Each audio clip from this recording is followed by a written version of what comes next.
warahmatullahi wabarakatuh. Perkenalkan, kami kelompok 3 peserta Lasal CPNS PPSDM Regional Bandung yang beranggotakan saya Lulu Nur Faiza, saya Agung Junia Saputra, dan saya Nana Mulyani. Di sini kami akan mempresentasikan analisis isu proxy war. Proxy war merupakan perang antar dua negara atau aktor non-negara yang terjadi karena dorongan atau mewakili pihak lain yang tidak terlibat langsung di pertempuran. Di dalam menganalisis isu proxy war, kami menggunakan metode pentahelix, di mana metode pentahelix melihat sebuah isu dari 5 unsur yang menjadi sudut pandang analisis. 5 unsur tersebut, yang pertama pemerintah, yang kedua akademisi, yang ketiga bisnis, yang keempat masyarakat, dan yang kelima media.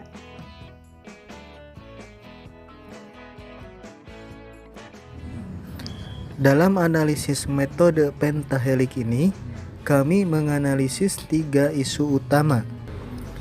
Isu yang pertama, import barang. Dari segi pemerintah meningkatkan pemasok barang import dari luar, khususnya bahan pokok seperti beras, sehingga import beras dapat mengancam perekonomian para petani lokal. Dari unsur akademik, kurangnya peran pemerintah dalam meningkatkan pendidikan untuk melestarikan kebudayaan yang ada di masyarakat. Dari unsur bisnis, dimudahkannya peluang import barang sehingga dapat merugikan penghasilan, khususnya para petani di Indonesia. Dari unsur community atau masyarakat, bahaya pengusaha asing yang berinvestasi lahan pertanian dengan membangun perkantoran dan perumahan demi kepentingan pribadi. Dan dari unsur media, sedikitnya lahan pertanian di Indonesia, yang mana sebagian sudah menjadi lahan perumahan dan pertokoan, sehingga berdampak pada kurangnya hasil panen. Isu yang kedua yaitu berita hoax.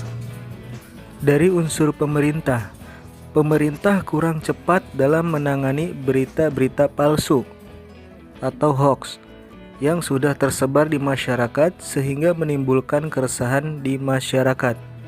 Dari unsur akademi, tidak adanya pembelajaran mengenai etika bermedia sosial yang baik. Pendidikan hanya berfokus pada pengembangan teknologi saja. Dari unsur bisnis, dengan adanya berita hoax membuat para pembisnis melakukan cara yang kurang baik untuk menjatuhkan lawan bisnisnya, sehingga terjadi persaingan yang kurang sehat. Dari unsur community atau masyarakat, kelompok masyarakat selalu mengikuti tren saat ini. Seperti ketika ada suatu berita, mereka akan langsung berlomba-lomba mengupload kembali tanpa terlebih dahulu mencari kebenaran dari suatu berita yang mereka sebarkan. Dan dari unsur media, akses media yang mudah menyebabkan penyebaran berita hoax lebih cepat. Tidak adanya filter untuk berita-berita yang tersebar di media sosial menyebabkan berita hoax lebih mudah masuk dan sampai ke pembaca. Dan isu yang ketiga, maraknya tenaga kerja asing masuk ke Indonesia. Dilihat dari unsur pemerintah mempermudah tenaga kerja asing masuk ke Indonesia serta dapat memegang jabatan dan mempunyai saham di Indonesia. Dari unsur akademik, kurangnya pengaruh dan kekuatan akademisi dalam membuka pandangan masyarakat. Dari unsur bisnis, banyaknya dukungan para pemodal kepada pemerintah agar melancarkan dan mempermudah tenaga asing masuk ke Indonesia. Dari unsur community atau masyarakat, banyaknya LSM yang dapat diintervensi oleh pihak yang mempunyai kepentingan demi mempengaruhi pandangan organisasi atau lembaga. Dan dari unsur media, tertutupnya media yang dapat memberitakan kejadian tersebut. Dari ketiga isu yang kami bahas, kemudian kami analisis pemecahan isunya dengan metode USG. Didapatkan hasil bahwa berita hoax merupakan masalah prioritas yang perlu kami analisis segera dari bagian isu proxy war ini. Apa itu hoax? Hoax merupakan informasi yang direkayasa untuk menutupi informasi yang sebenarnya. Hoax adalah kabar, berita, informasi, atau berita palsu atau bohong. Hoax juga dapat diartikan sebagai berita atau pesan yang isinya tidak dapat dipertanggungjawabkan atau bohong atau palsu, baik dari segi sumber maupun isi. Sifatnya lebih banyak mengadu domba kelompok-kelompok yang menjadi sasaran dengan isi pemberitaan yang tidak benar. Berita hoax merupakan sesuatu yang perlu diwaspadai oleh seluruh elemen bangsa, termasuk ASN. Dari masalah, kita analisis dengan menggunakan metode analisis fishbone. Jika dilihat dari metode atau proses, yang pertama adalah regulasi kurang tegas dan yang kedua adalah media tanpa filter. Kemudian dari material, yang pertama adalah berita cepat tersebar, banyaknya berita yang isinya dipelintir dan banyak berita yang tidak sinkron antara judul dengan isinya. Dari antara lain dikarenakan kurangnya cross-check terhadap kebenaran informasi atau berita yang diperoleh, gemar dengan berita yang sedang viral dan masyarakat terlalu mudah percaya.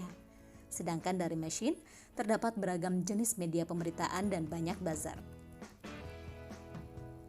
Berdasarkan analisis SWOT, untuk dapat mengatasi bahaya akan berita hoax tersebut, kita dapat memaksimalkan dari segi strengths atau kekuatan. Di antaranya yaitu memberikan edukasi kepada masyarakat akan bahaya-bahaya dari berita hoax. Kemudian masyarakat harus lebih kritis dalam menerima informasi-informasi yang didapat, serta masyarakat harus memiliki rasa persatuan Indonesia. Jika dilihat dari segi weaknesses atau kelemahan, antara lain adanya sikap suka berbagi tentang berita atau informasi yang belum pasti kebenarannya yang bersifat hoax, dan sikap malas dalam mencari informasi yang sudah pasti kebenarannya. Yang kedua, tingkat suka membaca yang masih rendah dan regulasi yang belum tegas. Dari segi opportunities atau peluang, tingkat kesadaran masyarakat semakin tinggi akan bahaya hoax. Meningkatnya rasa persatuan untuk melawan pemecah belah serta dilakukannya perbaikan terkait regulasi pemberantasan hoax. Sedangkan dari segi threats atau ancaman, yaitu terdapat banyak pemecah belah dan banyak kepentingan dari masing-masing. Dari analisis SWOT tersebut, kami merumuskan alternatif pemecahan masalah yang merupakan kombinasi dari masing-masing aspek SWOT. Alternatif yang pertama adalah dengan menggunakan strategi SO, Strong Opportunities, yaitu dilakukannya secara terus-menerus untuk mensosialisasikan kepada masyarakat akan bahaya-bahaya yang ditimbulkan oleh berita hoax. Kemudian berdasarkan strategi WO, Weaknesses Opportunities, yaitu dengan cara memperbaiki regulasi baik dalam pencegahan maupun hukum penyebaran berita hoax. Selanjutnya dilihat dari strategi ST, Strengths Threats, yaitu selalu menjunjung tinggi rasa persatuan Indonesia. Dan yang terakhir, kita dapat memecahkan permasalahan-permasalahan tersebut dengan menggunakan strategi WT, Weaknesses Threats, yaitu dengan cara meningkatkan rasa dan juga sikap pembaca untuk menggali kebenaran informasi agar kita tidak mudah terpecah belah. Demikian materi presentasi kelompok kami mengenai analisis isu proxy war yang dapat kami sampaikan. Semoga apa yang kami sampaikan dapat bermanfaat bagi kita semua. Dan sekali lagi kami sampaikan untuk tetap waspada terhadap bahaya-bahaya yang disebabkan oleh proxy war, khususnya berita hoax. Wassalamualaikum warahmatullahi wabarakatuh.